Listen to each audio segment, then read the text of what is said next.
As I start this intro, I find myself so grateful and appreciative of astrology.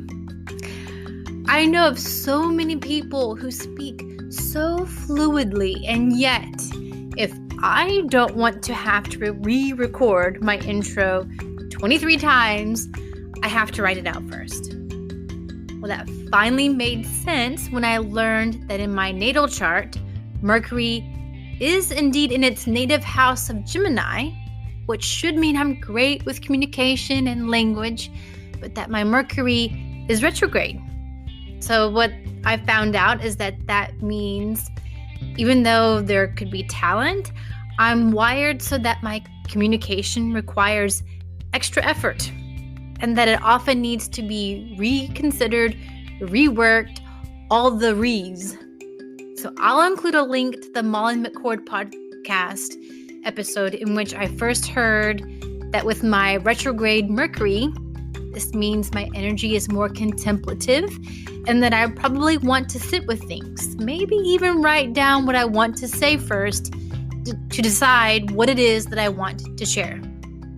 Information like that is so liberating to know that this is just a signal that I may have to work to find the processes that work for me, and that this is not some handicap with red letters shouting I shouldn't be sharing what it is that I feel compelled to put out there in the world. I just work differently than other people. So that being said, I wanted to drop a plug for you. Yes, you and what you're bringing to the table in this world. Because conventional knowledge says, don't even bother offering something that someone else is already offering unless it's bigger or better, and you're supposed to find something completely different than what everyone else is offering, which can be a little daunting of a challenge when there are 7.9 billion people in the world. So I contend, maybe not so much. I mean, I get why that's said, and there's definitely truth to the importance of talent stacking. But you being you is already bringing something unique to the table. In this podcast interview, you'll hear Becky and I talk about soul empowering hypnosis. She offers it, I offer it, our teacher Courtney offers it, so many people in the class offer it. But there's no competition. We're all rooting for each other because we know that there are plenty of people in the world and they need as many of us who can make ourselves available as possible. And that each of us will draw or magnetize the people that are meant to work with us individually. So you do you, boo, whatever that thing is that lights you up. And who cares if there are 50 other people you know of who are doing the exact same thing? Those people are not you. You have a unique journey and you are meant to help specific people. They need what you can offer, that special energy you bring. All right, so a few quick or not so quick notes. First, I invite you to join my Patreon. There are 2 levels at which you can join. $5, which I call my pom-pom tier, and I can't help but do a little motion that you can't see with like I'm pom-pomming. Okay, this is the pom-pom tier, and $10, which I call my thunder tier, because a pack of dragons, which I love, is called a thunder. With both tiers, you get access to the podcast bonuses, as well as the short videos I frequently put out during the week. I think it's fun. During my lunch at work, I'll often uncap a bottle of root beer kombucha and read the wisdom printed under the cap, and I'll add my 2 cents. Or I'll do a live scratch off of a lottery ticket. I have received the comment, that made my day, which of course in turn made my day. I've also been known to do a little song and dance, but maybe it's best that you don't see that. Becky, whom you will hear in today's interview, joined my Patreon team last month. I had asked her when she joined what she would like to see offered in my Patreon. Book club, monthly Zoom call, etc. I think you're going to get a good idea about the kind of person you're about to meet by her response when she messaged me back. I just want to support your spiritual journey and support you supporting other spiritual creators and entrepreneurs. So keep up the good work. That's what she said. That was so fantastic. So today's podcast does have a bonus feature for Patreon supporters, that of my hypnosis session with Becky, where I was the client back in January. It's been edited for time, as I doubt you want to sit through all the quiet time that happens during sessions while the client, aka me, is experiencing things unseen to everyone else. It was a bit of a difficult session. There were no stunning visuals, but rather painful emotions. Becky did a stellar job of picking out wisdom that I could carry with me from the experience. I saw bits of a past life, or if you prefer, bits of a construct that made me sit with an experience of loneliness and being completely cut off from my feelings. Becky masterfully led me through some ways of going through blocks that perhaps you'll find those techniques useful as well whenever you're sitting with an uncomfortable feeling that doesn't want to budge. So check it out. Yeah, in the interview, you'll hear Becky mention that she may offer soul-empowering hypnosis in the future. Well, it's official. She is now accepting clients. If you want to book a session with Becky, there is a link in the show notes to do that. Another note, during the episode, you'll hear me cast shade on little Pollyanna. Little did I know that later during Becky's Create 30 course, I would come to the part in which she actually extols the virtues of Pollyanna and her glad game. I was like, oh my gosh, I stuck my foot in my mouth. I didn't even know it. So I did submit a loan request on my library's website for the book for my daughter and I to listen to, because it's been forever since I read it.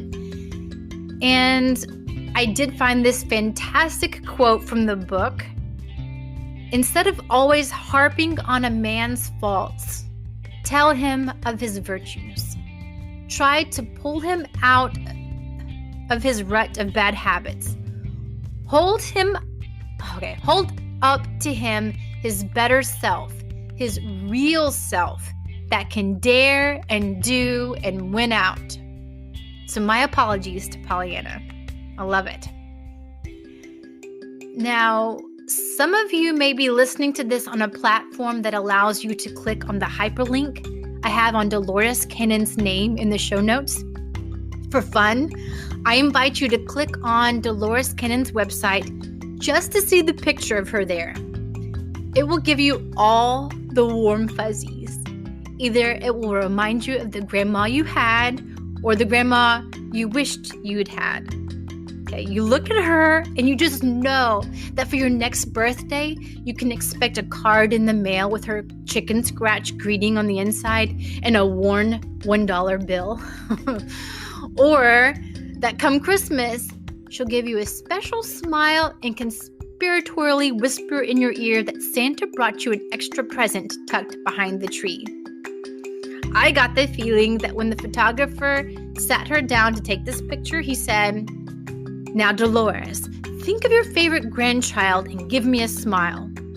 Whereupon she said in a saintly way, "I love all my grandchildren equally." And you really believe that's exactly how she feels.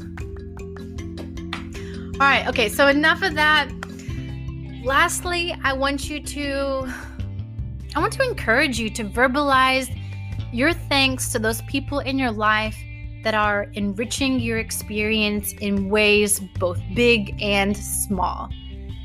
You may think someone else just knows, or that they get plenty of affirmation somewhere else, or that if you told them once, it applies forever.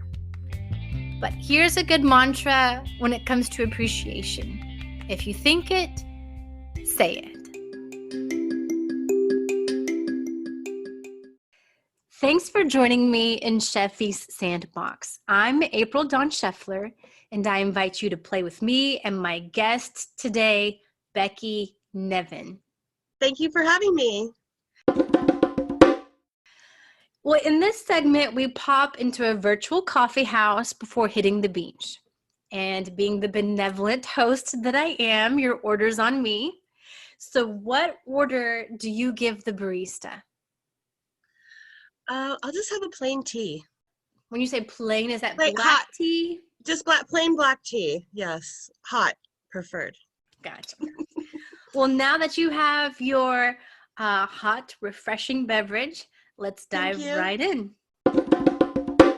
Well, sometimes living one's purpose and going through this human experience can look like playing small, but other times it can look like playing big. So in your spotlight moments, Becky, have there been any claims to fame, times that our listeners may have seen you or your work? I was actually in a nationally syndicated TV commercial. You can Google it. It was for Vista Prints. And my husband actually got called to do it because he had a small handyman business and he used their products. And they had me because I was the one who did the ordering online for him. So they took us to LA, and the commercial ended up being more about me than him because they wanted to know, about the ordering and how easy it was and all of that stuff. And so he's kind of in the B-roll, acting like a handyman in this fake scene that they set up for us. So that is so neat. I will definitely be Googling that to see if I can find that for sure. Yes, that was a long time ago. Guests are asked to choose a word or phrase that they would like to hear used more often in everyday conversations, something that doesn't get enough play or enough airtime. And the prior guest chose colorful. So you are tasked to try to somehow fit that into our conversation today, okay? Okay. And you also get to choose a word for the next guest to dance with. And it could be a peculiar word that you find funny or that resonates with you. So what are you laying down for them to pick up? I'm going to pick the word sundry. It means variety, but it has the word sun in it. And it was actually the first word that I started when I was studying for the SAT. I had this huge stack of words that I was going to learn. And it was the first one that came up in the stack. So I, of course, remembered it. And then it actually came up on the SAT. So I was like, thank you, universe, for helping me make my studying actually useful. So sundry. So I don't know if listeners are going to get tired of me throwing Courtney's name around everywhere, but I can't help it because that's how I'm meeting all these awesome people and making connections here lately is through Courtney's Soul Empowering Hypnosis workshop. And so you and I got paired during one of those workshops. You were the practitioner and I was the client because this was in the January workshop. So that's how we first met. And listeners have heard details of my session with Megan McHugh about how sounds were triggering me. It was my very first hypnosis session. And so when you and I got paired up and there was another sound issue with, I guess, on your end with the computer or something. And I was thinking to myself, oh, not again. Because I was feeling that fault like on me, not on you, because if I were somehow different, it just wouldn't bother me. And I was so worried that having started off our session together like this, that it was going to kind of maybe put you off a little bit and that it was going to somehow taint the experience. And maybe I would get just a little bit of shade of attitude thrown in. And you were so nice and sunny because I could feel that you were doing what you could to try and fix things on your end to get rid of what we thought was a fan, or like, I think we figured out it was the fan inside your computer. Your microphone was just picking that up. Yeah. And so you were trying to fix that. And I could tell that you were legitimately just wanting me to be comfortable. Like, so whatever it took to make sure that I was in a place where I could be receptive and heal, or whatever the universe had in store for us during that session, that's what you wanted to make happen. So honestly, at the moment, I can't recall exactly what happened during our session. I just remember how you really embodied graciousness. So thank you for that. Oh, thank you. No, I really love that I can trust the universe. I doubt it still once in a while, but especially in those hypnosis sessions, I know the universe wants us to be there, whoever I'm with at the time, and it always works out. And sometimes it works out in surprisingly, like, better than I think it does, even if they start off rocky. And I really do, if I am considering, offering hypnosis as a thing I do, and I want to make sure my setup's good. So I was happy that you were pointing it out instead of having this annoying thing in the back of you distracting you the whole time. I wish more people, I mean, me, I'm the opposite. I would just sit there and go, oh no, there's this noise that's bothering me and I can't get into hypnosis, but I won't say anything. So I appreciated it because I want my setup to be good. And I went out and got a new microphone, and I think that helped with the hypnotation recordings I've been working on anyways. So I appreciate it. It was good feedback. So I have been very open with my listeners as to what happens during my sessions. I'm the client. I don't have a whole lot that I hold back. Do you remember anything from our session that might be helpful? Oh, yeah, I remember. So I remember that I was trying to get you to channel your soul's voice, because I love that. I think especially with people that are newer to the experience, like when you do that, you're like, wow, it helps remove a lot of the doubt, because I know when I channel my soul voice, stuff comes out of me that I wouldn't say normally, and it helps me feel validated that the experience is real and I'm not just making it up. And so I was trying to do that with you, and I knew you were newer. I was like, no, but this will be really great, and I was just feeling like I should do that, and the universe was like pushing me, but you were having a little trouble with it. And then I pulled in white light energy and we did the rose metaphor. You remember that? Yeah. And then you started, I don't actually remember if you ended up channeling your voice, but it opened you up a lot more. And then the session, I thought, flew really nicely after that. And then you made that beautiful meditation from the rose metaphor, which was like far beyond, you took the metaphor just to another level completely. That was beautiful. I know with you asking me to channel my soul's voice, it did not end up coming the entire session, but it felt like how sometimes you're in a dream and you're wanting to talk, and it's like almost there where you're almost breaking out of your sleep to verbalize something, but it just was not breaking through to make itself audible. You took me through a deepener where there was rose imagery, and I really enjoyed that. So later on, so one of the assignments, and I put that in air quotes, that Courtney had given to the group was to just channel your own script, like invite your soul to tell you what kind of hypnosis induction script to write. I sat down and invited my soul to write an induction script. And what came through was, the whole idea of a rose. And I have used it since then as a practitioner. And I mean, it seems like it's worked really well.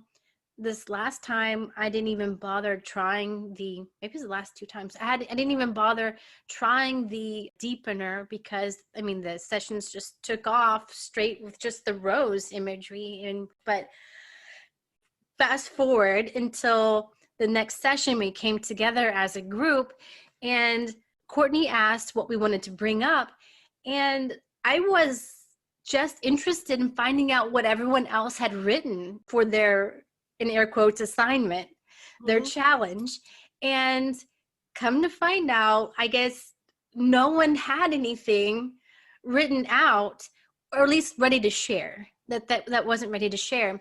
But by me asking, to hear what everyone wrote, I kind of outed myself somehow that I had something. And so this is our very first meeting together for the Level Up workshop. And we were running low on time, and some people wanted to have some sort of hypnosis session, and then others were like, oh, we don't have enough time to really get into a hypnosis session. So what Courtney suggested, hey, April, since you have a script, let's kill two birds with one stone. You can tell us the script and we'll all go on a mini group hypnosis session. So I was dying, Becky. Courtney does that to you. She's like, she just pushes you like a little further than you want to go, but then it's wonderful afterwards. You're like, thank you for that push, Mama Bird.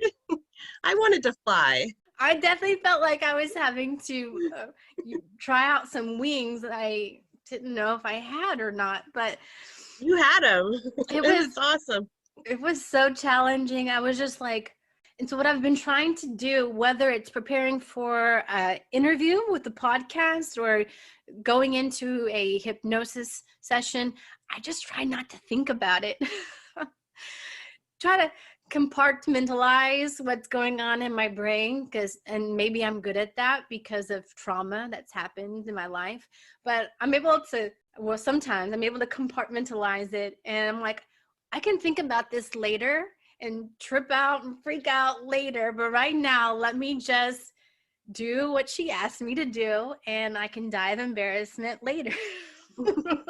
Well, you shouldn't have been embarrassed because it was awesome. And what you're doing when you're doing that compartmentalization, I like to think of it as it's like a mini instant meditation where you're just clearing your mind and you're making room for your soul to have room, and they'll guide you through it. And you did a wonderful job. So that meditation, the script you wrote was so beautiful. I felt like I was inside this beautiful, comfortable rose, and you described it so beautifully. You can tell you're a writer. It was just really, really amazing and super easy to relax because it was just so visual and comfortable, and then you didn't want to think about anything else except for being in the rose. And that's what you really need to kind of get into the mood of not thinking about the rest of what's going on in your world. I like that you brought up about it being like a quick meditation. That does sound like a very happy and healthy way of addressing it instead of trauma-induced compartmentalization. Courtney's all about, right? Whenever you come across a situation where it could possibly like dip into something that's not as happy or whatever, she suggests to the practitioners to reroute the trajectory of the session by asking, what is a happy, healthy way that we can, proceed and use this information and go from there. So I like what you did with that. I've learned from the master. And she brings together such wonderful people. So that's why I feel so comfortable. And every new person who comes in the SEH, I'm another wonderful person. There's so many of them. It's really helped me be more cheerful too about the world, because I've been healing and like hiding out, like afraid to, really express who I was. But then when I started SEH back in August of last year, I was like, wow, there are all these people who really care, like really truly care and want to help you. And they're not, they're only motivated by that, by wanting to help you.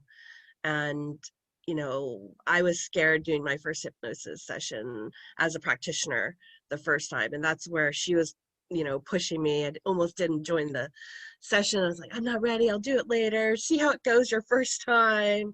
I'll try it another time. And she she pushes, and it ended up being amazing. And my life has accelerated completely since that last August as a result of being in her SEH classes. Question for you, since I have just started trying out the waters of being a practitioner, when did you first feel that rush of satisfaction, of excitement that this, like, hypnosis was definitely something you wanted to incorporate, like you enjoy facilitating sessions as a practitioner? Was it right away? It was right away. In SEH, I would say there's two moments where I was like, wow, this is something I'm going to always do the rest of my life, for sure. Whether I do it like as a practice or a job or a career, I haven't figured that out. But the first time I had hypnosis on myself was in early 2017, and I had someone do QHHT on me, and it was life-changing. The point, I feel like, where I went from my bottom pit and started making my way back up. And that was amazing. It was a 5-hour session. We covered so much, and I was so deep, I didn't even remember it. I have listened to that session probably 20 times since then. And that was when I was like, oh, my life makes sense. Everything makes sense. All these questions I've ever had growing up about why these things are happening, it all made sense. And it made more and more sense as I kept listening to it. And I was hooked. And I actually, right after that, signed up for Dolores Cannon's QHHT training, level 1 online. And I did that. And I loved the class and I learned a ton, but I just moved and I didn't know anyone, so I had nobody to practice on. So I kind of sat for a year having these great skills, but you don't go around asking your neighbors or people you just met, like, do you want to be hypnotized? So when Courtney's class came around, I'd already had a session with her and consumed every other thing she'd put out. I was like, okay, I guess I was hemming and hawing, and then she pushed me into it. And my first session as a practitioner there was as amazing as my first one being a client, because I was like, I can do this. Even though I'd had training, and even though, I really do think we are all powerful creators, I still had that doubt in my head that, like, could I actually put someone in hypnosis and would it be beneficial for them? And it was. And that was just such an amazing experience to be able to do that and then do it 8 more times that month, or 7 more times that month, 8 times total. It was just mind-blowing to me. So it really kind of accelerated my growth. I feel Courtney likes to say you can jump timelines. So I feel like that helped me have the motivation to be like, let's get going with this stuff. I'm ready to start, accelerating my path in this direction. So. Speaking of switching timelines, she just released a recording of her and Brittany Cretella in a Clubhouse chat room, and where she references where she thinks a timeline changed for her on March 12th, and she left it as a cliffhanger. And so I'm so intrigued, and I can't wait to hear what she has to say about how that felt like before and after, and what made her sense that there was a timeline shift. Have you experienced something that as a timeline shift, and how did that feel in your body? I feel like I had a timeline shift right around my last birthday, and I had gotten in like a small fight with my husband, but it was really kind of like, because I've been going on the spiritual journey a lot faster than him and kind of bringing him along, and actually found out in my original QHHT that was my contract with him, is that I would be presenting these new ideas and having him awaken, and he would fight with me about it, and then he would come around. And that's been our pattern. And the fighting has been like less serious, and the time to come around has gotten smaller and smaller. I mean, it used to be a month. I'd be like, okay, we're going to have this argument. I'm going to present this new thought to him, and he's going to get mad at me. But in a month, he'll come around. Now it's like the next day. He's like, all right. Or sometimes he jokes. He's like, just let me think on that. I'm sure you're right, but it's just, I got to let it settle. And we had one of those right around my last birthday, and I was like so distraught because this one was kind of more intense than before. And I was like, well, if he can't come around to this, like, I don't know what I'm going to do. I really had that moment. And I actually meditated that night, like super intense meditation, because this would be a breaking point between us. Like if he's not going to, and it really felt to me like he might not go along with this. And this was when I was trying to say, like, I want to make this a career. That was kind of mostly what the argument is, like, and do this, you know, and I'd have to publicize and kind of have to adjust things in our lives and to make this work. I did a meditation that night, and I woke up, and not only was he on board even after we'd had this huge fight, but I just felt lighter. Like I just felt like the air was sunnier, and the what I breathed was cooler, and this heaviness over my shoulders was just gone. And I was looking around, and it felt like the sky, like world was sparkling. Like, you know, you make cartoons wake up in a different reality. I just felt like that the next day. And then we didn't even argue about what we had argued about, and I just started going on the path that I had kind of laid out for him, and he was supportive and actually like really excited about it without even having to like go back to the argument and be like, come on, let's hash out what we're trying to think. And in my meditation, I was like, I don't want this to be a conflict between us. I think I know I'm right. If I'm wrong, show me where I'm wrong, and I can adjust my argument and make those things. And the universe was like, no, we're going to work this out for you. So maybe they did something with him while he was sleeping too. Or we jumped timelines in which he had already come to that realization.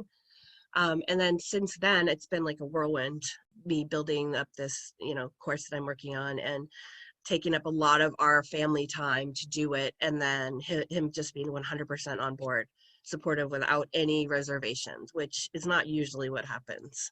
So I feel like to me, that was a timeline jump. Well, I know that you hold a special place in Courtney's heart.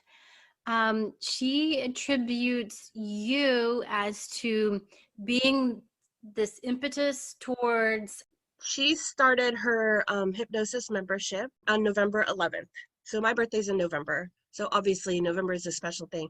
And I've always been obsessed with palindrome numbers. So forward and backwards, they're the same.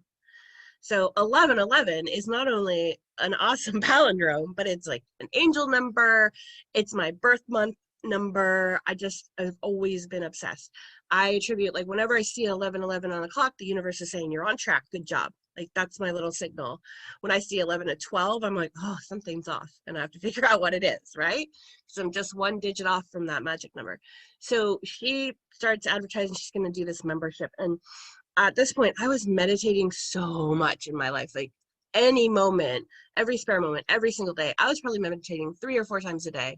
And I was getting kind of tired of the same meditations that I was doing. And I just put this wish out, like, can you direct me to some good ones? Like, I need more variety, or I'm ready for the next level. Attributes me to saying, like, I was putting out so much energy that I needed all these meditations that it helped her make the membership. And then I was the first person to actually join, because I was like, there, 1111, I signed up, take my money. Can you explain, were you like a first client or a first something? And she started advertising this membership that was going to start on 1111. And it was just obvious that I had to join it. And she, I guess, apparently she didn't have any additional members for another month or two, which I had no idea. I just assumed, you know, a bunch of people were like me and jumped right on that membership on 1111 and signed up. But she didn't even tell me the story when I did a first hypnosis session with her. I think it was like a year later, she tells me this story. So it was nice to hear that. You know, I needed more hypnosis, and she provided it for me.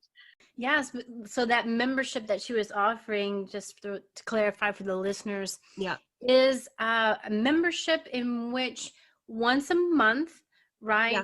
The people who are members, they come together and have a group Zoom meeting in which there's a group hypnosis done that Courtney facilitates, right? Yeah. And then if you have to miss it, there's always a recording that's available for the members to access later to go through on their own. Some of the membership sessions have like certain themes, right? She'll have a theme ahead of in mind beforehand. Oh, so like in February, let's explore love and abundance or that kind of thing. Mm-hmm. I haven't joined. I'm going to say yet. I haven't joined yet, but it's one of those cool things to know that it's available because I know it's helped a lot of people like yourself. So Yeah, I love it because it's only once a month, but then I've been a member since the beginning, so I have almost 18 or more meditations I can always go back and use when I'm looking for something. So even if it's a weekend where her membership isn't going and I have some time, I'll go back and say, oh, I really love that one, and listen to it again, or I use those when I'm ready to right, level up. even newbies, Yeah, new members, they still have access to that yeah, entire library from day one yeah, to the current moment. And so she will have certain ones that she'll recommend for you to go back because she's gotten just overwhelming positive feedback on certain sessions that she can recommend to you if you're wanting to go back into the library and access ones from the past. So yeah, there's a lot of cool stuff there. Now, she definitely. also offers a soul channeling membership. Have you been a featured, what do you call that? Channeler? Have you been Yes. a channeler on Yeah, it's interviews? a soul channeling book club, and she does chapters of her book, she calls them, every month. And she used to have a friend of hers channel with her, and then the friend had to go off on her a new career path and didn't have time. So she said the two souls actually had the idea of coming up with guest channelers every month, and I was asked to be one of those. So I was in did February, so that should be coming out soon, the chapters that I was in. Cool. And so for you who have channeled your soul before, I can see how that would be maybe a really easy thing for you. But for someone like me who has never, I've channeled wisdom. I guess you can use the word channel in that way through the Akashic records. I'll read my own, I'll do a reading of my own records. I'll ask the universe, I'll ask, God a question, I write it down, and then I'll start writing word by word what starts coming through as the answer. But I don't have anything to compare that to, how that would feel compared to actually channeling a different, well, it's still your soul, but it's a different, I don't know what I'm trying to Well, say. so I took a class in the Akashic Records, like channeling that information. And to be fair, I didn't actually practice it. I got busy, but I would imagine that it feels similar. So to me, I would probably feel like around in my third eye where the Akashic Records, whereas soul channeling, since you're actually using your voice instead of writing, make sure you have like a very clear throat chakra. Like I always breathe in through my crown, open up the space from my crown into my heart. And then I just feel like a coolness coming down through there when I'm channeling. And I asked my soul, actually, can you send me a sign that this is you and not like my persona Right. talking? And that coolness is one of the things that I get. I also get right before I get like a shiver that like, okay, she's coming in. And then I just relax myself out of the picture and I feel my voice talking, and I don't even know what I'm saying sometimes. So I go back and re-listen, and I'm like, oh, that was a pretty smart thing to say. I'm glad I said it, but it wasn't really me. And so it's just like a cool energy that I can feel coming through my throat. But it's just like with the Akashic Records, you would just set the intention that you want your soul to come in and borrow your vocal cords and clear the channel for them to do that, and then just practice it. And the more I practice, the better I feel about it, and the stronger I feel it coming in. And I practiced a lot leading up to being Courtney's guest because I was really nervous. I'm like, what if I can't do it on that day? But then, of course, I trust Courtney. She makes everything easy and cool and breezy, and like it's just gonna work out. I know, because also I trust the universe so much more now. Like every day I trust it more and more, even though I feel like I trust it a lot. it worked out great. I actually got interrupted 3 times during the channeling, the second channeling. My husband came in because he was on his lunch break. I had to leave my room. I took my computer. I'm still channeling. Courtney's eyes are closed. She didn't even know this was happening. And I had to go out to my lanai and sit outside, hoping my battery of my computer wouldn't die for the last bit of it. And it still worked out. My soul's still talking to her. She's totally oblivious. When the session was over, she woke up and she's like, "Did you move?" Like, I didn't even know that. And I knew that the universe had put those disruptions in to show me that you can still do all of this. All those fears are your own limitations that you're putting on yourself. And so it was really great that those interruptions had happened. Whereas like a year ago, if that had happened to me, I would have been petrified and thought it totally ruined the session. But it actually enhanced it because I was taught a really great lesson. And Becky, pardon my ignorance, but what is a lanai? What's a lanai? Oh, it's a patio. I live in Hawaii, so Hawaiians call their patios lanais or porches. Lanai And definitely sounds like it has a bit of pizzazz. I like. it's tropical. It's a tropical lanai. It's a tropical porch because porch is definitely not as fancy sounding as lanai. Yeah, no. You had supported Courtney. She was telling everyone she knew in her soul empowering hypnosis group about your program that you were putting out there, the Create 30 journey. And I did not think I was going to be signing up. I didn't feel this pull towards it yet. But at the same time, I have been dealing with attitudes towards money and letting that just flow as energy towards desires or where opportunities blossom and open up, as opposed to acting from this scarcity mindset. Free, I'm all in, but if it costs anything, it's probably so worth it. But at the same time, I'm like, find myself mentally going through a list of other things that in the 3D reality that I should, in these air quotes, should be spending my money on. So I didn't think I was signing up for it, but lo and behold, I found myself. I knew it was like the day of, and I was like, oh my gosh, I missed it because it starts in the morning, I guess, is when the meditations are intended to be done every morning. Start your day. And so I'm like, oh, this was launch day. I should have signed up for this morning. But I went ahead, I was at work. Let me go ahead and just check it out. Went to the registration page, and there was a countdown that showed like an hour and 11 minutes or something like that left. It just felt right in that moment. I'm like, yes, register me up. I want to be on Becky's team.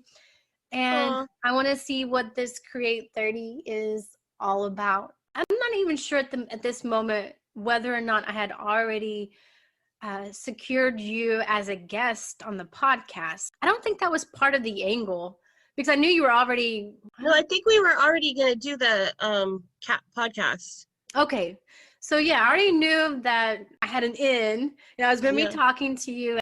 But yeah, I was like, I want to be a part of this, into this bracelet, just to flesh that out. And so I signed up, and going through the process, you encourage the people to just grab some type of object that you can keep with you as a reminder of the intentions and the energy that you're creating. So what I had was a Tory Burch bracelet that I had been given. I think the motto is Embrace Ambition. It's the Embrace Ambition bracelet. And I loved that because as I had posted on my social media that, yes, I feel empowered to embrace ambition because I want us to all go together. If I feel like if I'm reaching towards my dreams or passions or whatever it is that lights me up inside, then I'm bringing other people along with me for the ride. It's not ambition, meaning success in comparison to someone else. Yeah, or at the stake of someone else. Like if I have success, that other person can't have it. Like Right, you don't exactly. have to do that at all. So I already And had that intention on this bracelet, but I was like, you know what? I'm going to wear it more often and repurpose it in a way. And I'm going to put yeah, all of my Create 30 journey intentions, because the whole idea about Create 30 is that you put us in the creator space for our own lives. You put yeah, us in the driver's seat for our own experience in this life. So when I see this bracelet, it's more about true ambition is fine, but it's more about putting it in the connotation of creatorship. I am the creator of my own experience. I just liked that you put us in that space where we are responsible for our own lives.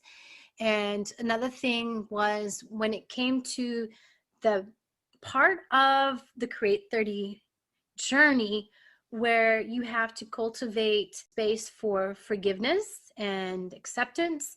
Having known a little bit, just a tiny bit about your story, prepared me to be like, okay, Becky is coming from the most genuine space. She's not coming from this Pollyanna view of life where she's never been touched by disappointment or trauma or injustice.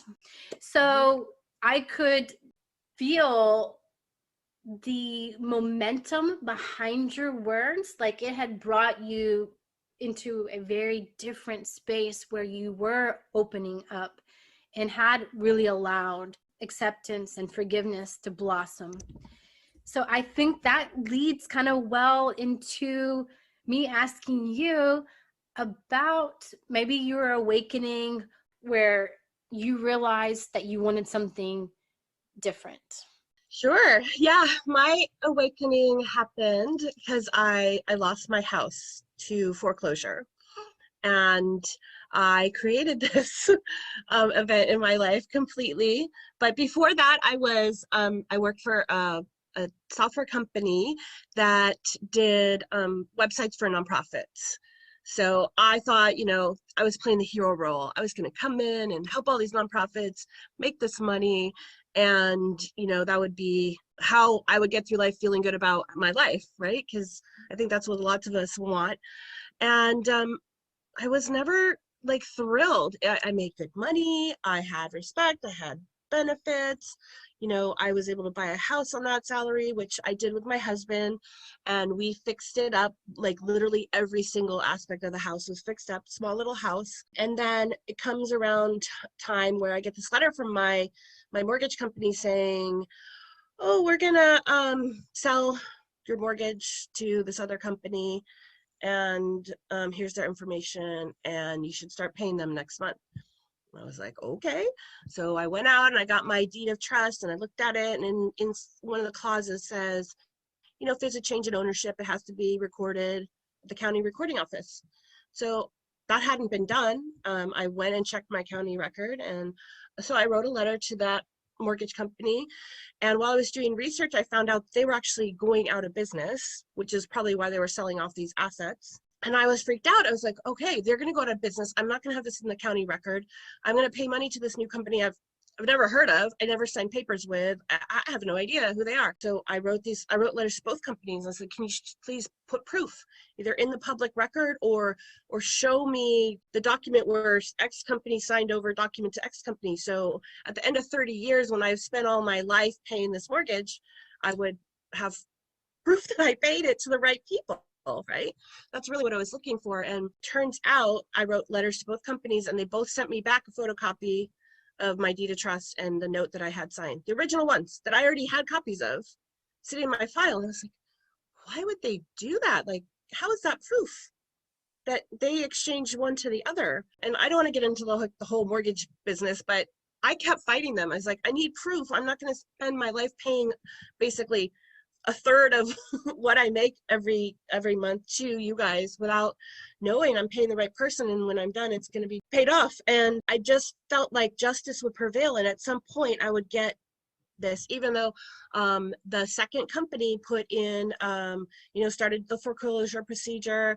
I called lawyers, I called a bunch of people. Nobody wanted to argue for my argument. The lawyers were all like, well, we could buy you 6 more months, or we could figure out a payment plan. I was like, I just want proof I'm paying the right person. Like, as a lawyer, can't you get that company to prove to me that I'm supposed to pay them, like an official wet ink signed document? Nobody wanted to fight that argument with me.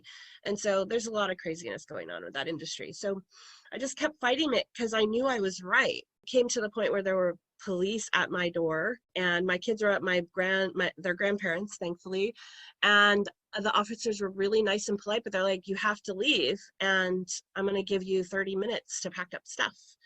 And I spent 30 minutes as calmly and as coolly as I could packing up my kids' special blankets and important documents, and that was it. And the dog, and got in my car and never went back to my house again since then.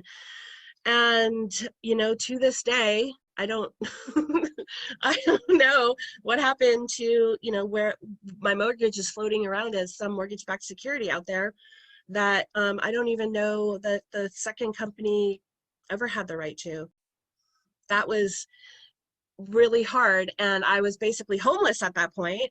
I had shocked the crap out of my parents. I should not swear, because I was this type A perfect kid person. They're perfect kid who had done everything right. I went to the right schools. Got the right job. I had a family. I had the storybook wedding, and all of a sudden now I'm homeless, and they don't understand why I would bother fighting the banks. But I had to have that fight to realize that there's so much more going on in the world than that day that I'd carved out for myself. And I went through a phase where I was really angry. The system sucks. I'm such as a victim. I didn't deserve to lose my house. Nobody else would love this house as much as I would. I spent hours and hours while pregnant fixing this house up. I lived in it in the summer with no air conditioning because one of the walls was being completely rebuilt. I forced my husband to get back injuries because he was remodeling the house for me. All of that seemed to be such a waste, that we had basically invested in every spare penny to fixing this place up. And it was a beautiful little house that I know nobody else in the world would love as much as I would have. So I was really angry and mad. And I said, I could continue my life being angry and mad. I have every right. I have every justification. I lost a lot. I also created the problem. I could have just paid my mortgage to this new company and stayed in my little house and kept my little life going. I decided that I wasn't going to be miserable anymore after that, and I wasn't going to be a victim of the system, and that I was going to find a way to figure out what all that meant and how I could actually truly be happy. Because even with my perfect life, I didn't feel happy ever. I always felt, a victim to the job. I had to wake up every morning and go to this job that I thought was doing good in the world, but I was mostly, pushing paper around. So anyways, I decided to do this forgiveness exercise, which is, I'm going to forgive the sheriff who came up to my house. I'm going to forgive the bank. I'm going to forgive the lady who signed the paperwork, who didn't even know in me at all. I'm going to forgive myself for losing. I lost, these hand-me-down dolls that weren't worth money to anyone but me. My kids love Legos, and we had a huge collection. I'm going to forgive myself for losing that for them, and I just went through everything, and I said, this is how I'm going to find my way through, is if I don't forgive the whole situation and move on from there, it's going to weigh down on me the rest of my life. And I don't want that. I want to move on to a life that is happy. So really forgiving myself and the others who created the situation was my way out of it, was my way of understanding it. I learned later in that hypnosis session, the QHHT one, that I was supposed to go down a bigger path. I was supposed to go down the spiritual path. I wasn't on my spiritual path, and this was my way of creating that big disruption in my life and moving me down this other path. I would have never done it. I would have never moved to Hawaii. I would have never meditated every single day. I would have never had spiritual hypnosis. I would have never met Courtney. All these amazing, beautiful things that have happened to me since then that have made me truly happy required my life to just be like dumped upside down. And I would have never had the opportunity of knowing what it's like to be like truly at the bottom. To me, I know there's worse things in the world that can happen to people, but to me, that was pretty darn bad. Like, I felt like I'd failed everyone. You know, I'd failed my kids, I'd failed my husband. I could have just paid the money. You know, why didn't I? And my kids are so much happier now. My husband's happier. I'm happier. And we just had to go through that bump to do it. And I take full responsibility for creating that at this point, even though it was hard. And I also learned that I am creating my life, so I don't need to create those situations anymore. If I'm in tune with what the universe wants me to be doing, they don't have to dump my life upside down for me to be on my path, right? I can just be like, let me check in. Okay, that sounds good. I'll do that. Or I don't really want to do that. Is there an easier way? And then the universe is like, nope, but it'll be worth it. Or they'll be like, all right, we'll make an easier way. And then they make an easier way. It's that, I feel like I have that kind of give and take because I have taken on my responsibility instead of creating randomly my life without really knowing that I really am in control of it. I was leaving that victimhood behind. So I appreciate that that my story actually adds to the value of it, because I think forgiveness is really important, and it comes both sides, others and yourself. You have to do both, because if you don't forgive yourself, then the forgiveness you're giving isn't as genuine, and the forgiveness you're going to receive isn't as genuine because you're blocking it without letting it flow back and forth, because everyone deserves it. Everyone, even the person who signed the papers to take my house, they're caught up in the system too. I just find it so much easier to take advice or direction from someone that I know has been there or in a similar place of anger, because otherwise it can be like, oh, sure, it just sounds so easy, and practice forgiveness, practice acceptance. Well, you don't know how difficult that is because you haven't been in my shoes. And even though I have never been in that exact situation, I could tell from having heard your bit of the story how impactful and painful at the time that it was for you. And I was like, so she's talking from a place of experience and not theoretical concepts. So I was able to trust you in that more fully, and it just allowed me to be in a more receptive place to try it out. So, because if you were there and you found it helpful, then that's real life, that's real world application. Shoot, why not give it a try and try it out? Well, is it helping? It is helping. One of the interviews I had with, if listeners want to go back and hear the podcast episode with Kristen Adiska, we had gone over the whole concept of the Dharma triangle, the hero versus villain versus the person needing savior, that triangle. And so I had posted links to the visual, which I thought the visual was great, and how you can flip that drama triangle on its head, and it can be instead of a disempowerment, it can be an empowerment triangle of everyone's just in this loop whenever there's a victim and a hero and a villain. And so Kristen and I had gone into that conversation, and in there I had talked about how I had already kind of faced that when I did a session with a shaman in training, and she was taking me back to when I first felt disempowered, like I didn't have a home, where I was unprotected. And so I went back to that place. We kept going younger and younger and younger. And so until I was able to pinpoint a time in my childhood. So in that session, I had walked away feeling, I didn't know how I felt. I just felt at a loss, like my whole sense of direction had been cut loose because I had been so identified with the victim role this whole time that in this 30-minute, 45-minute session, everything was completely cleared out. And all of a sudden, I was responsible for all of this heartache and the things that happened to me. And it was very, healing can be traumatic.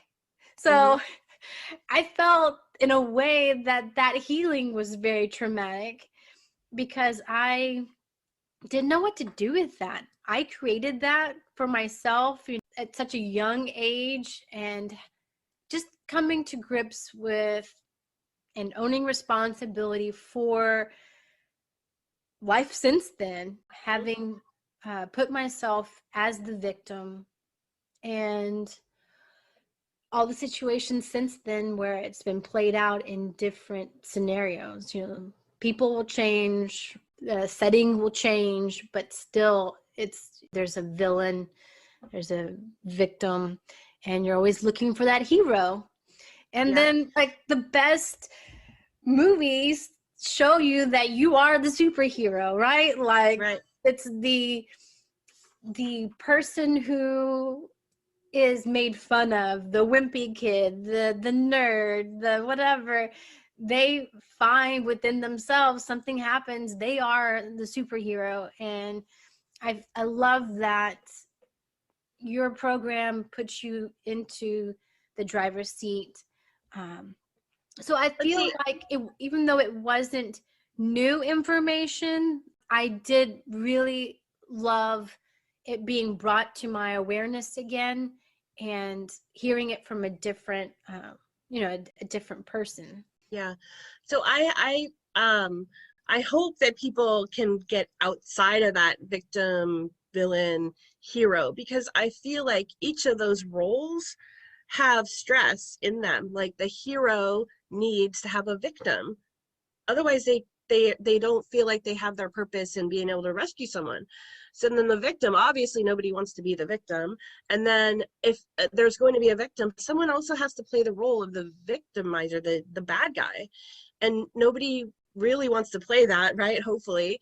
We get so caught up in needing those roles, and each of the other role needs the other role for the other role to exist. And I'm hoping that people can come out and be creators of not that drama, just be creators of abundance, be creators of happiness, and bring, like you said earlier in the program, bring people along with them. We can all have all these wonderful things without having to have someone suffer. Someone doesn't have to be the victim. We can all be the heroes if we want to be that. We just don't have anyone to rescue because we're just all responsible for rescuing ourselves. Let's put it that way. I want to create the world that I want to live in. And the world I want to live in is everyone is responsible for creating awesomeness, without having to have victims and without needing to be a hero to do it. And so, that's why I'm putting the program out in the world, is to hopefully get more people with the mindset that we can be creating outside of that drama where we have to have heroes and victims and bad guys. I'm in that place where I'm trying to bridge that where I am to where I want to be, and just figuring out the how, I guess. Yeah.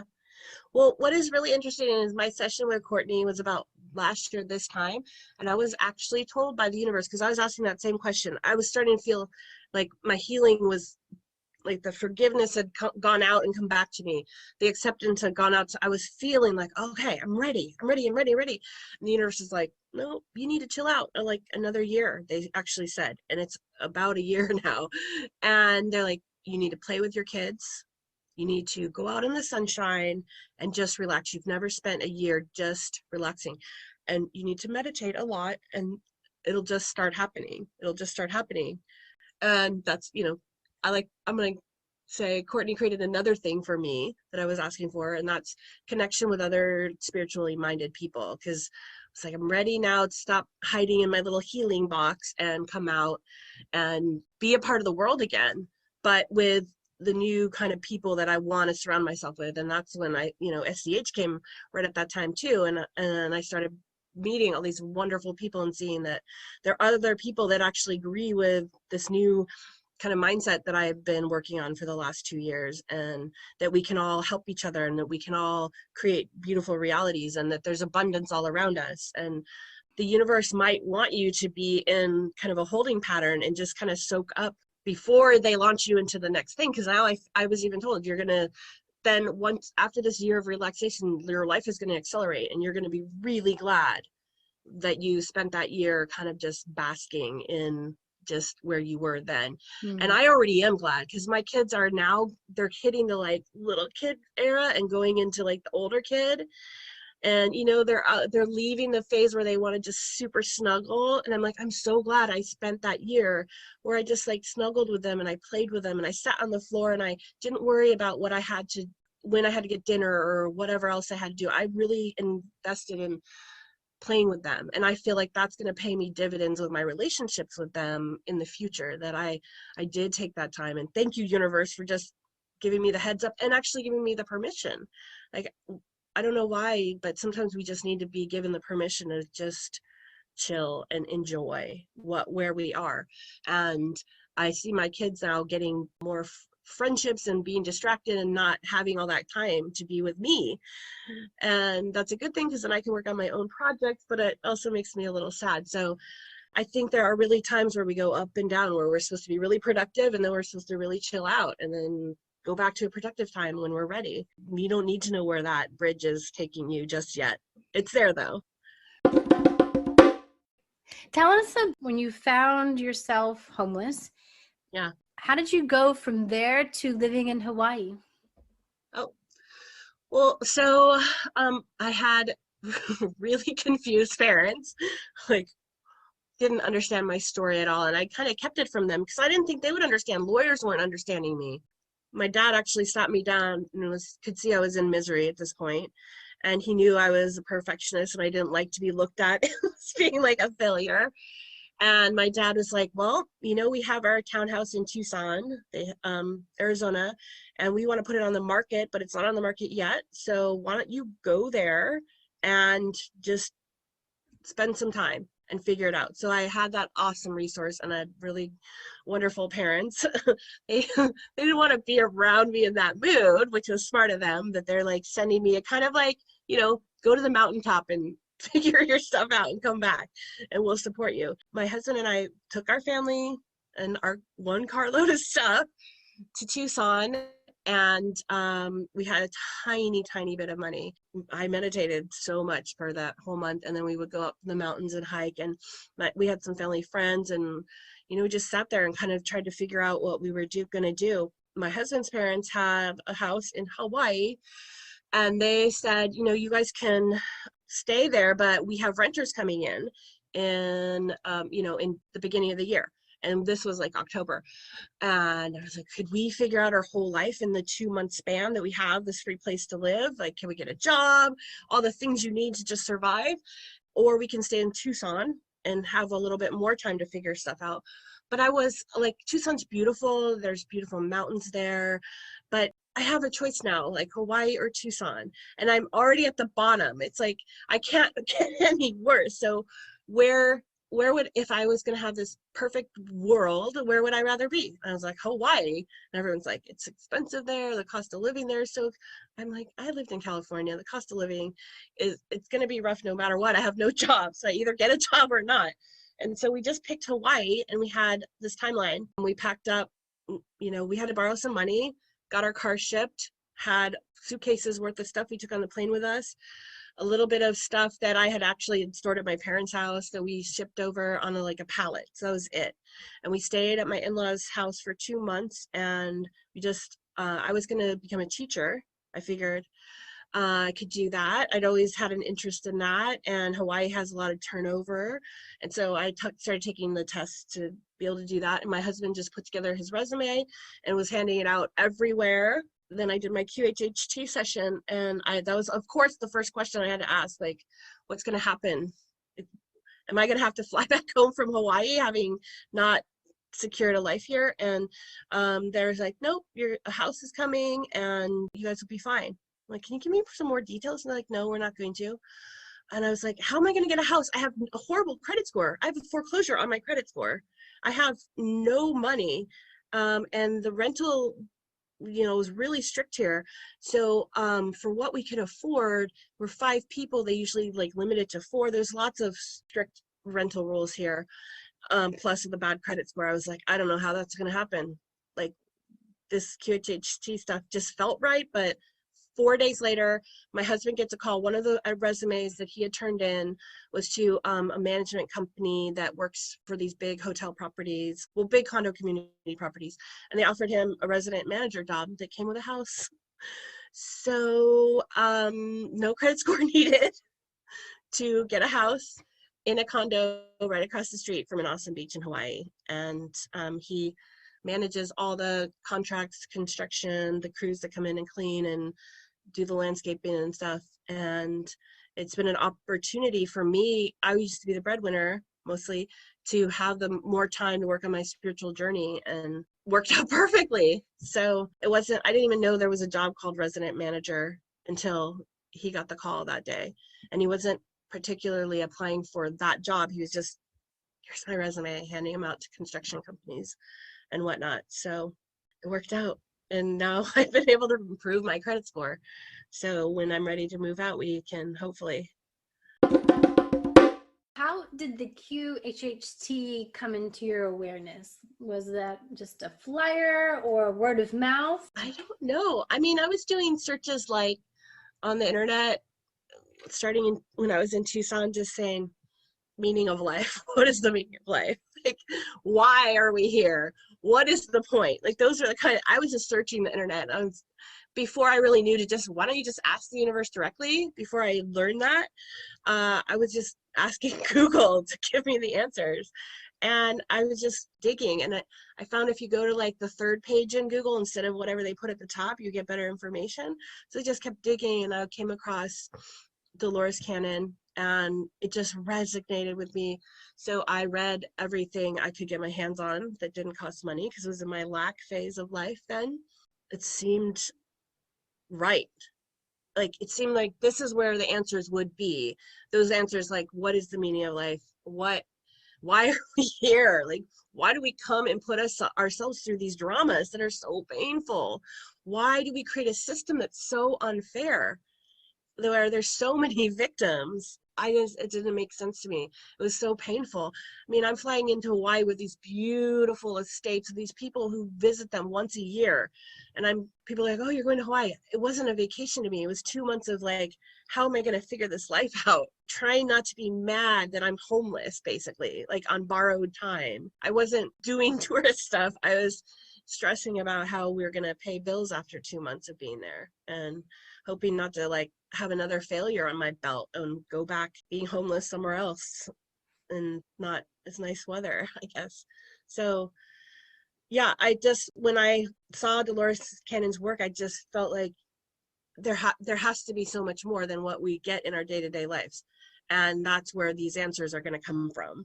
And so I was drawn to that. And even when we were on borrowed money, on a borrowed place to live, I scraped together, my husband's getting random handyman jobs, the money to do this QHHT session with this girl. And yeah, and it was the best $300 I spent, because it just opened up a lot. It answered a lot of those questions, at least for me, even for those 3 days going, I'm going to get a house. Like, how's that going to happen?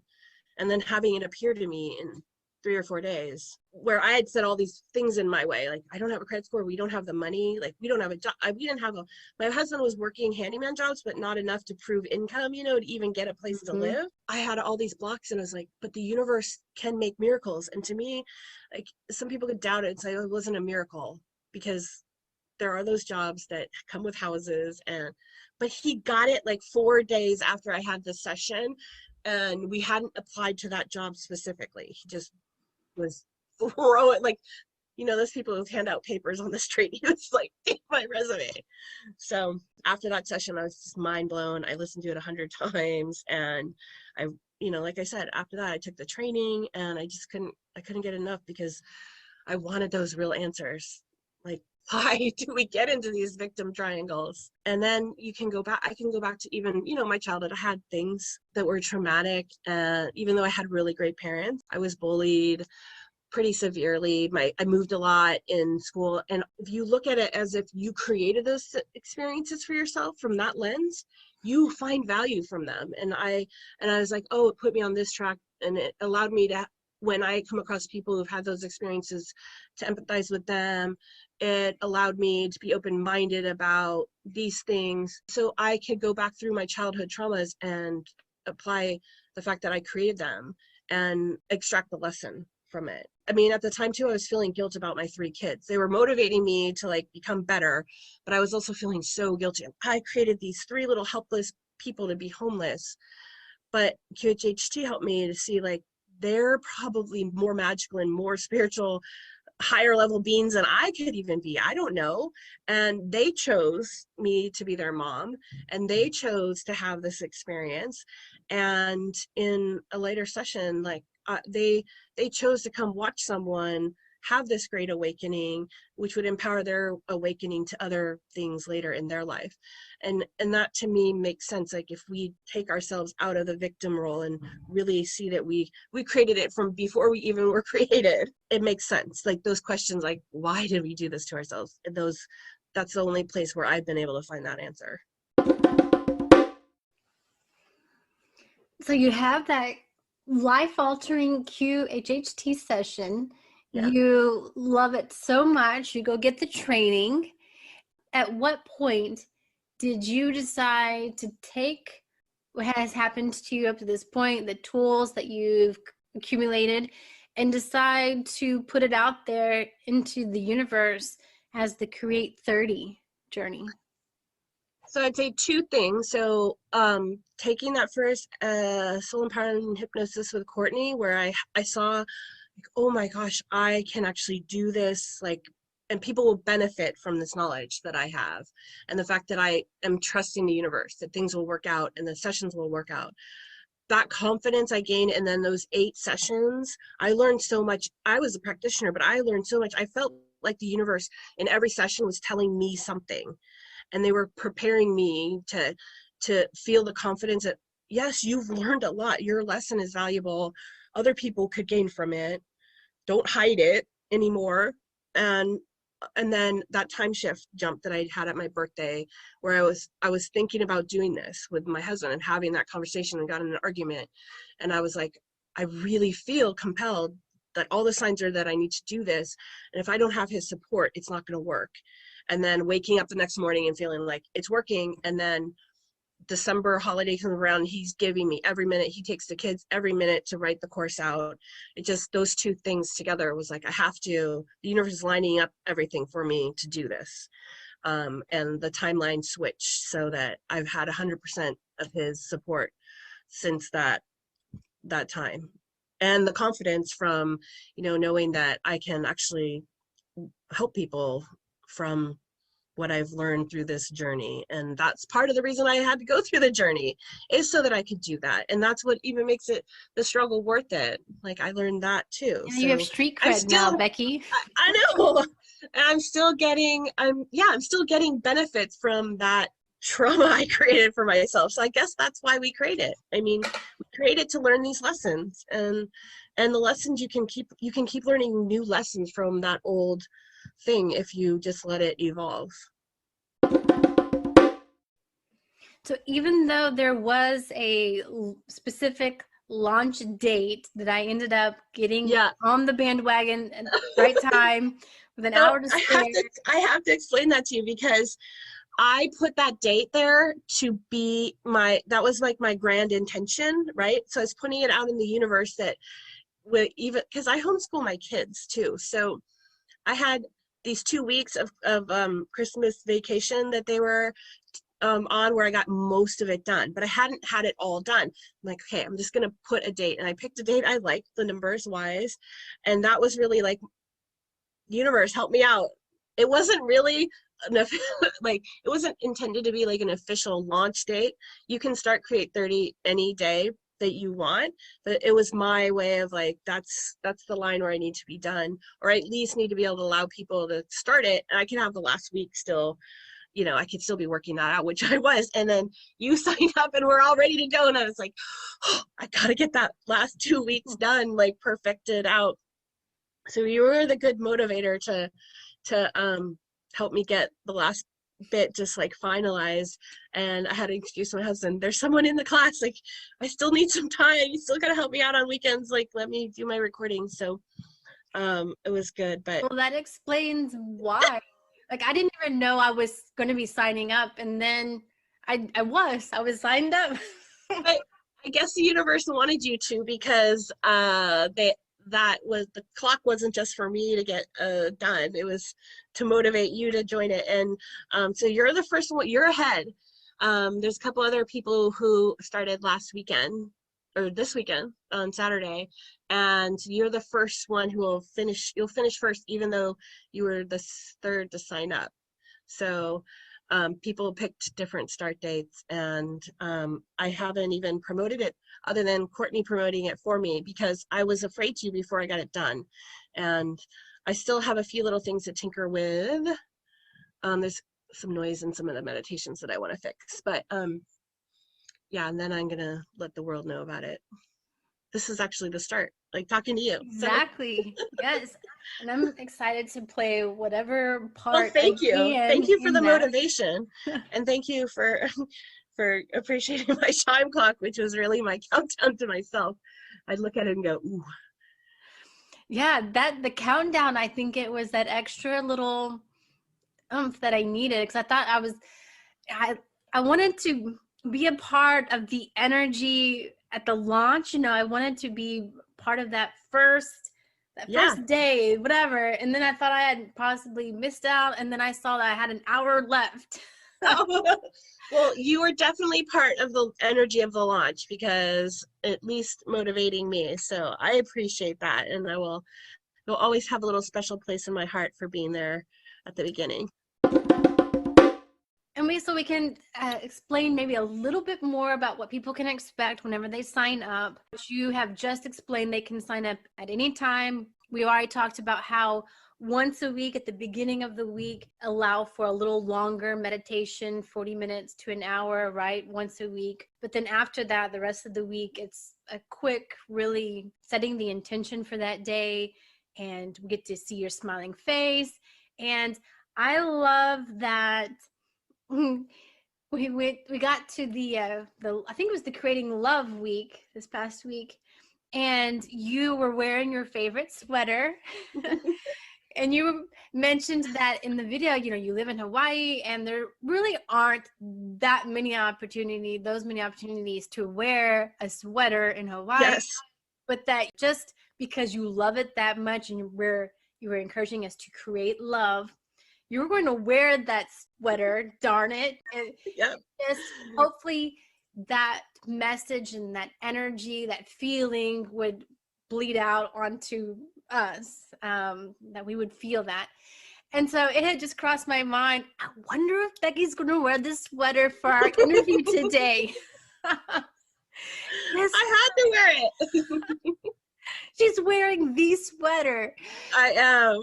And I'm wearing my focus item too.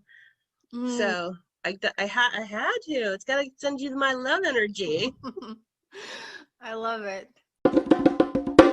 I know I put a call out for, if anyone knows during this week of acceptance and forgiveness, if anyone knows of essential oils that might facilitate that, or special songs that really. So what do you think? No one knows exactly what tomorrow holds. Things can change. But what do you see for yourself next?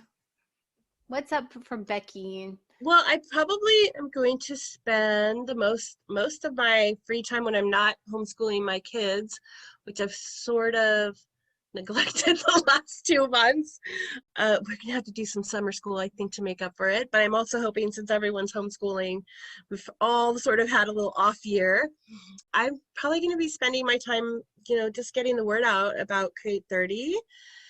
And Oh, Becky, before I forget, yeah, part of what I was going into us talking a little bit more about the Create 30 program, yeah, I just went over what we had already talked about, but what I meant to say is that in addition to what we had already covered, there is a Create 30 community on yes, Facebook, right, that someone yes. has access to. So I thought that the program was really cool and that it's consistent. It's every day for 30 days, plus you get this community for ongoing support where we can bounce off ideas off of each other. So whenever you get to a certain day, can facilitate that healing process of acceptance and forgiveness to let me know. So Yeah.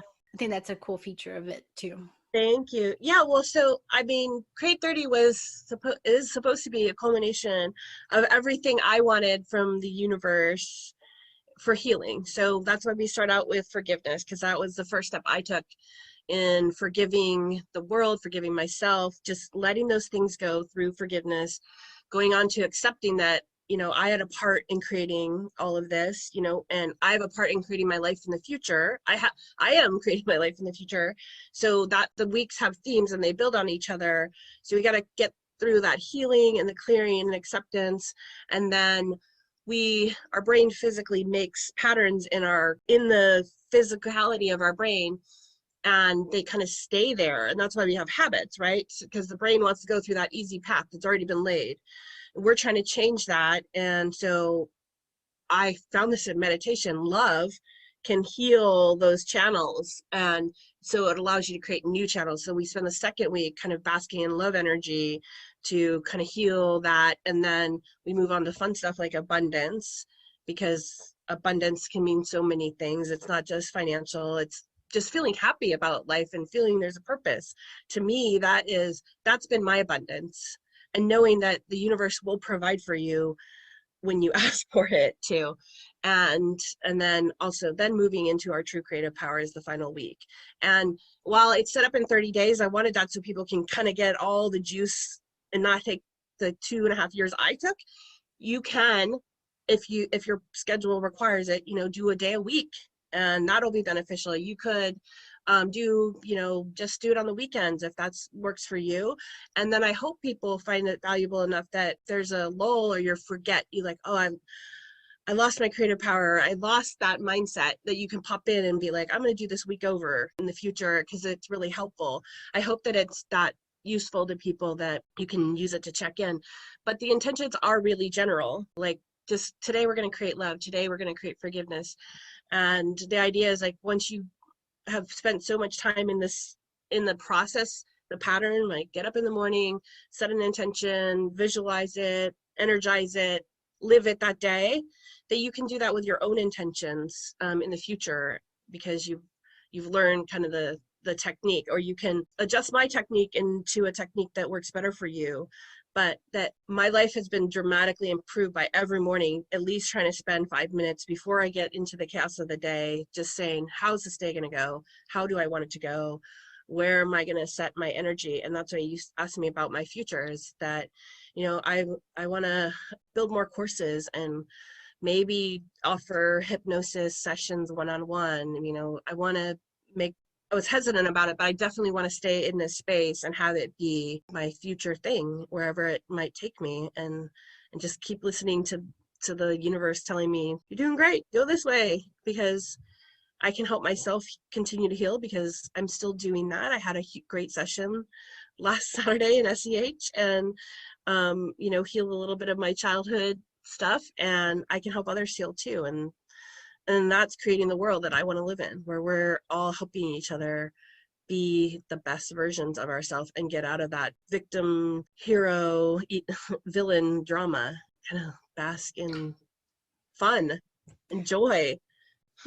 I like that you mentioned that there are techniques, because I had wanted to point that out, because not only do you just say, oh, let's create love, let's create forgiveness, you actually provide steps, like how, oh, that sounds all great, but how do you do that? And so you actually have techniques that you walk the person through as to what you have found helpful in actually creating forgiveness, creating love. So it's very specific. It's not just a generalized fluff. It's not just fluff. Yeah. You're getting Becky's how-to steps that she's tested that have been proven helpful for her. So I love the details and the technique that you bring up. So do you think with the QHHT, you not having practiced that a lot, is that something that you're wanting to delve into a little bit further and offer that more often? So here's how I see it. I think Create 30 is like, you know, a boot camp, kind of get you started, get you used to like the idea of like, this should be an everyday thing. Like when you wake up in the morning, you set your energy for the day. It helps so much. But then there's things that, like, you know, you brush your teeth every day. You gotta do that. But you gotta, when you go to the dentist, you really get that deep cleaning, you really make your health better. That's what I see, like a QHHT one-on-one session where you can really dive in with someone who's skilled at like asking the questions and trusting the universe and kind of digging for you. Being the keeper of the list, we talked about this in SEH. I feel like something like Create 30 could really be supplemented, or going through Create 30 will help you have a better QHHT or spiritual hypnosis session, because you're used to talking to the universe, you're used to setting intentions, you're used to taking ownership of your creative powers. So when you go into your session, it'll just be more powerful. So I think those two things really complement each other. I designed it that way. You know, I think adding something like this, the spiritual hypnosis membership, is also, I'm going to plug Courtney again. You know, she's like, not like a checkup, but like a regular monthly, like a deeper dive kind of thing where you're like, I'm not trying to just deal with my day to day, like not being depressed. I'm trying to deal like with questions like, what am I going to do next? Like, where's my next thing? Or I have a big issue that's coming up in my life. Why am I creating that issue? I feel like monthly or sessions are really good at kind of handling those things. And Create 30 is really about just like getting in the habit of keeping this going throughout your life, whether you do the exact things in my program or you take the techniques and make them your own and incorporate it into your day. So I feel like, yeah, if I offered hypnosis, it would be kind of part of it. Like, do Create 30, and then, you know, we'll do a session before or after, maybe, to see the difference. I don't know. I'm still working that out. I just got to get one thing going at a time.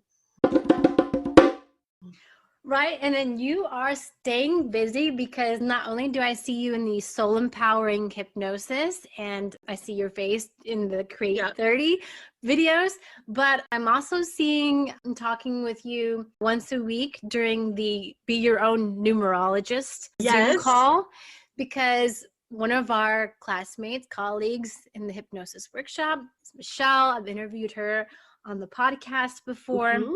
So we are diving into that. I think she stays on Monday that we're recording this. So I think she has just opened up the second week worth of modules for us to dig into. So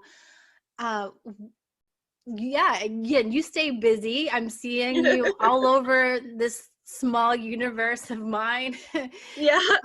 What brought you to the Be Your Own Numerologist course, and what made you sign up, and have you had any aha moments quite yet or not? Yes. Oh my gosh, I love these questions.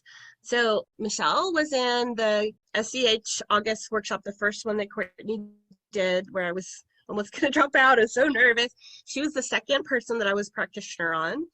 And I feel like she and I have been going through the same course development energy path. We were both like, our eyes were open and our confidence was boosted by that class in August. I saw her, she's really quiet and barely talking class. And then by the end of it, she's like, da, da, da, da, da, da, yapping it up. She and I both started building our classes together. So we were kind of like, Courtney, baby bird, pushed us out of the nest, and we both were on the same flying path. We're we're in the same birthing pod, I would say, through Courtney's little thing. And she's actually, Can I interrupt you? Yeah. I'm realizing you and Michelle both live in Hawaii. Yeah. Are y'all neighbors? Like, how close do you live? Are you able to actually hang out? She's in a different island. So she's on Oahu. I'm on Big Island. So we're a flight away, which is tricky with COVID since you still have to get tests to just travel island. So it's not that handy, but the time zone is handy because it is kind of a challenge with such a different time zone. So it's been nice. And she and I are working together to help each other figure out how to do Instagram and get the word out about our programs. But I have to say, my inspiring moment, so of course I had to be in her class. I love numbers. You know, I already told my 1111 story and my obsession with palindromes.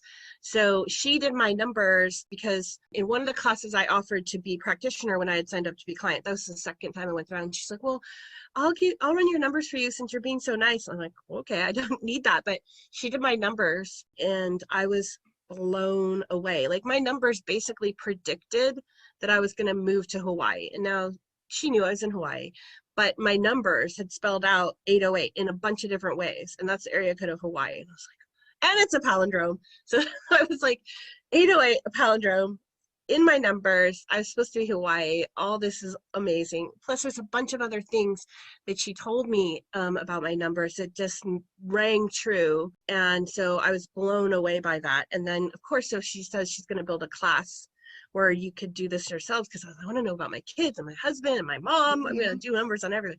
So when she said that, I was like, of course I'm going to sign up. I was really inspired actually by the 8, the way she was describing the 8.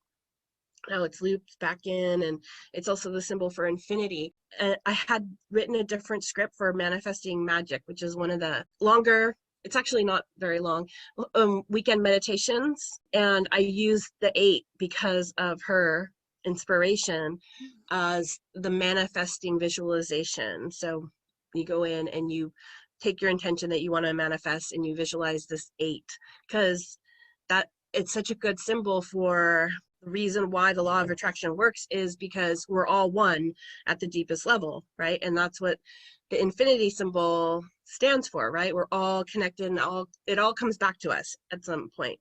Karma, law of attraction, all of that. And so she inspired me to change my script and I put the 8 in as the visualization for my manifesting magic script. I started off in my corporate life, I was going by Rebecca Nevin.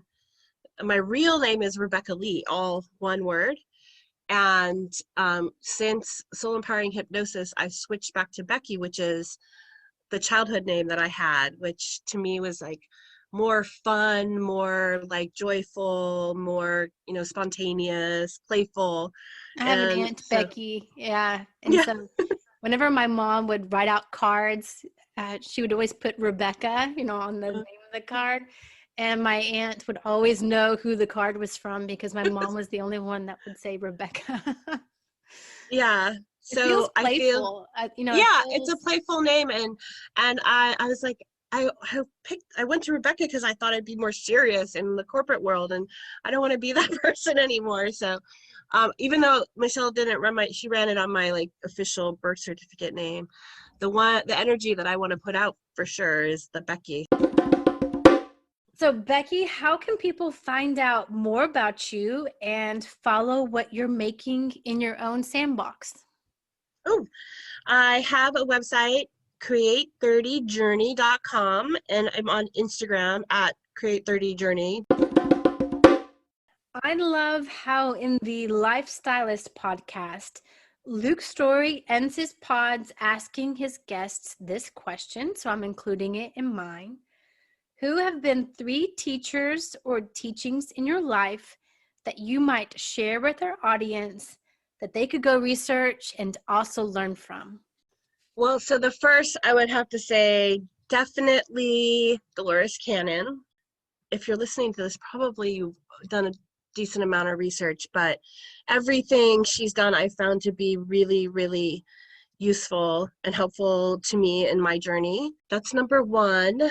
Number 2, it's a book called the quantum, oh, I cannot remember the name, the Quantum Society, and then it's called the Quantum Individual. Okay, maybe I can tell you the author's name later, but they're books. And I read them in early college, and it was really where the lightning hit that we really are the creators of our own reality. And I want to put this maybe in a promotional presentation I do for Create 30, or I might add it to Create 30. But there is science in quantum mechanics that there's a thought experiment that a scientist did where he said, if you put a cat in a box and you put a device in there that has a 50% chance of going off, right, and killing the cat, what is going to happen, right? So in probability, you say 50% chance the cat will die, right? But the moment before you open the lid of the box to see the result, the cat is both alive and dead simultaneously. And there are actually particles within inside all our cells called quarks. They're smaller than electrons, smaller than neutrons that you learn about in science. And they have the same characteristic that depending on how you set up the experiment to read these quarks, they read as wavelengths, right? So they read as like a wavelength you can think of as like a communal thing, right? We're part of something because we go up and down. Or they read as particles. If you set up the experiment to read them as particles, they show as just like a single dot. So that like how we experience ourselves as an individual, even though we're all connected. And these particles have both these characteristics simultaneously. And this is what causes people's heads to explode in quantum physics is, how can you be something simultaneously? How can source be everything and nothing? How can it be evil and goodness? So, but it's built into like the smallest particles that make up everything. And to me, that is just an amazing, that is the proof that we are the creators of our reality. Because if we decide that we are the wavelength, we're the wavelength. If we decide we're the particle, we're the particle. But in essence, we're both. And these books explain that so beautifully, the quantum individual and the quantum society. And it shows that if we built our society understanding this, understanding our need to be individuals, but also understanding our desire to fit in as the oneness, we could be more harmonious. And I started that thought process when I read those books, and they're really, really good. I think they were written in the 80s. I just really love the colorful picture that the author provides in showing the two experiences, the singular and the wavelength. So third, Zingad.com. Arn Allingham, he is one of the spiritual teachers outside of Courtney, who has had a profound impact. And he actually has a 30-day program that was where I got a lot of the inspiration for Create 30. But he writes a book called Ascension Papers, and it's for free on his website. And it's amazing. It kind of explains how the densities work. We're in third dimension right now, and how we interplay with fourth, and how many of us that are on this spiritual journey, the goal is to raise densities, raise your vibration.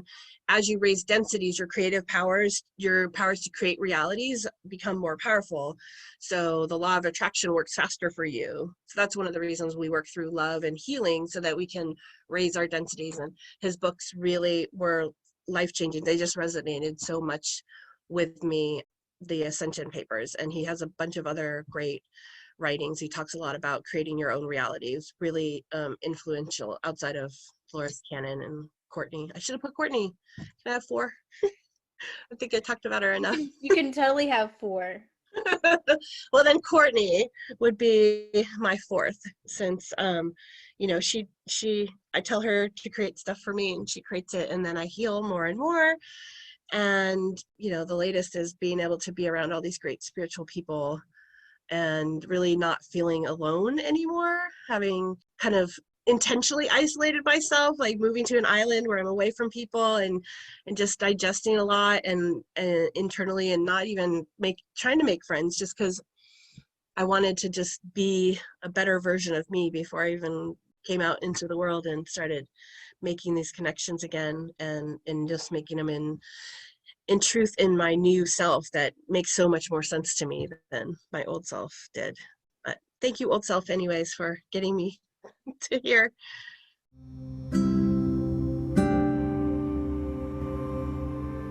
Well, thank you, Becky, so much for joining me in Scheffy's Sandbox. And yes, this podcast, it's not goodbye. So I feel so much better about it, because I know for at least you and I, it's going to be, I'll see you Wednesday during our Zoom call with the Be Your Own Numerologist course. And then I'll be seeing you on Saturday with the Soul Empowering Hypnosis Level Up. So I love that when I have a conversation with a guest, it's not goodbye, it's just see you later. So Becky, thank you so much for joining me today. I've really enjoyed just absorbing all this wisdom that you have to bring to the table. Thank you. Well, thank you so much for having me.